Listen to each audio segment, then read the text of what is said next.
Hi, welcome to the language lab YouTube channel. आप सभी का हमारे यूट्यूब चैनल पर स्वागत है। हम अपने चैनल के माध्यम से एक बेसिक इंग्लिश सेंटेंस स्ट्रक्चर की श्रृंखला प्रस्तुत कर रहे हैं। इस श्रृंखला का उद्देश्य है ऐसे लोगों को अंग्रेजी बोलना सीखने का प्रशिक्षण प्रदान करना जो कि किसी कारणवश हमारे संस्थान से नहीं जुड़ पाए हैं या उन्हें जुड़ने में कठिनाई है। तो उन लोगों को ध्यान में रखते हुए हम लोग इस श्रृंखला को प्रस्तुत कर रहे हैं।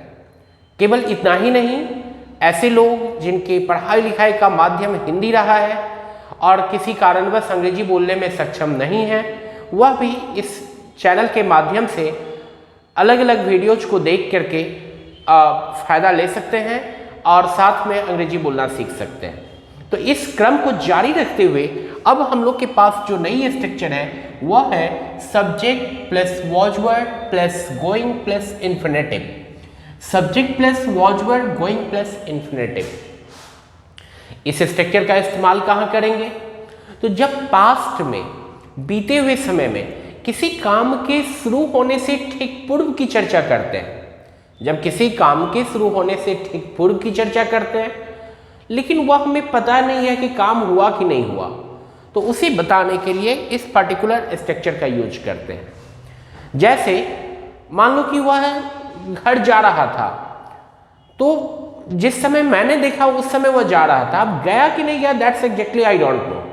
तो उस तरीके के सेंटेंस को बताने के लिए हम लोग इसका यूज करते हैं। जैसे मान लो कि हम लोग एग्जाम्पल के माध्यम से बता रहे हैं, I was going to tell you.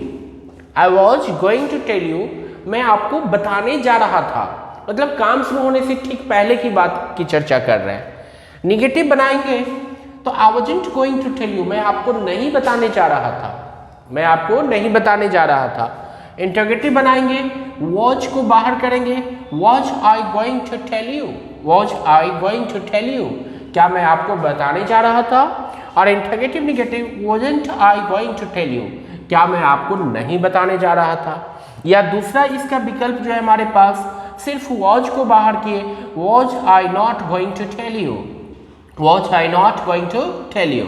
तो इन दिस वे 4 वे में सेंटेंस हम लोग बना सकते हैं। अब जरूरी है कि इसको आप प्रैक्टिस करो, मतलब पास्ट में किसी काम के शुरू होने से पहले कि यदि हम चर्चा करते हैं तो उसे बताने के लिए इस स्ट्रक्चर का यूज करेंगे। जैसे वह उसे आमंत्रित करने जा रहा था, अब किया कि नहीं किया दैट्स आई डोंट नो। जैसे he was going to invite her, she was going to invite him.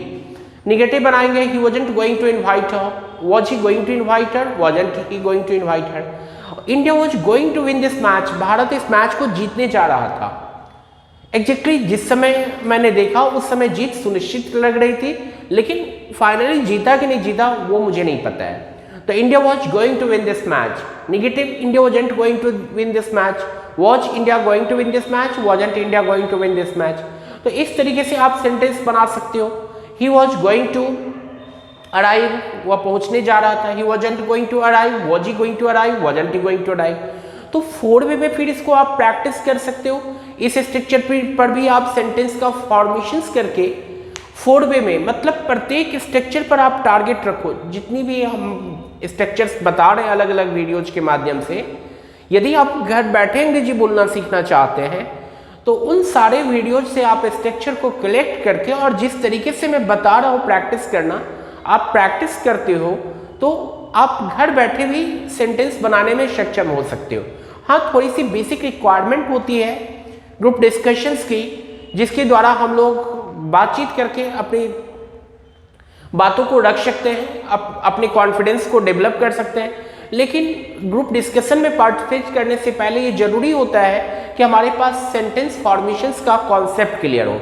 तो इस वीडियोज के माध्यम से सेंटेंस फॉर्मेशंस का आपका कॉन्सेप्ट यदि क्लियर हो जाता है तो आप खुद से भी कहीं पर भी आप पार्टिसिपेट कर सकते हैं। जहां पर लोग अंग्रेजी में बातचीत कर रहे हैं उसमें आप शामिल हो सकते हैं और अपनी हेजिटेशंस को आप ब्रेक कर सकते हैं। तो इस स्ट्रक्चर पर भी आपको प्रैक्टिस करना है। जैसे मैं डेमो दे देता हूँ, he was going to arrive, he wasn't going to arrive, was he going to arrive, wasn't he going to arrive, she was going to work, she wasn't going to work, was he going to work, wasn't she going to work, they were going to call, they weren't going to call, were they going to call, weren't they going to call, India was going to win this match, India wasn't going to win this match, was India going to win this match, wasn't India going to win this match. तो इसी तरीके से आपको practice करनी है। आप fluently बोलो, जितना आप फ्लो डेवलप कर सकते हो उतना आप कंफर्टेबल हो जाओगे बोलने में, क्योंकि क्या होगा ना, फ्लुएंटली बोलने से स्ट्रक्चर आपका कमांड हो जाएगा। जैसे प्रत्येक सेंटेंस में, जो भी सेंटेंस हम लोग बनाते हैं उसमें बहुत सारी बात कॉमन होती है। यदि आप फ्लुएंटली बोलते हो, जैसे यहाँ पर वॉज वर्ड, ये बहुत सारे स्ट्रक्चर में आ रहा है, इन्फिनिटिव में टू होता है वो आ रहा है, सब्जेक्ट हमारा बहुत सारा कॉमन होता है बोलचाल के क्रम में। तो यदि आप थोड़ी देर प्रैक्टिस करते हो तो बहुत सारी ऐसी बातें हैं जो कि आपके टंग पर सेट हो जाती है और वो बहुत सारे स्ट्रक्चर में उसका इस्तेमाल होता है। तो एक स्ट्रक्चर के प्रैक्टिस से आप अलग अलग स्ट्रक्चर में भी बेनिफिट ले सकते हैं। तो इसी के साथ अब हम लोग यहाँ पर विराम लेंगे, फिर एक नए वीडियो में एक नए स्ट्रक्चर के साथ आएंगे। अभी आप फिलहाल चैनल को सब्सक्राइब कर लेंगे, यदि नहीं किया है वीडियो को लाइक कर देंगे, इसको अधिक से अधिक शेयर करेंगे ताकि ज़्यादा से ज़्यादा लोग लाभान्वित हो सके। इसी के साथ थैंक यू।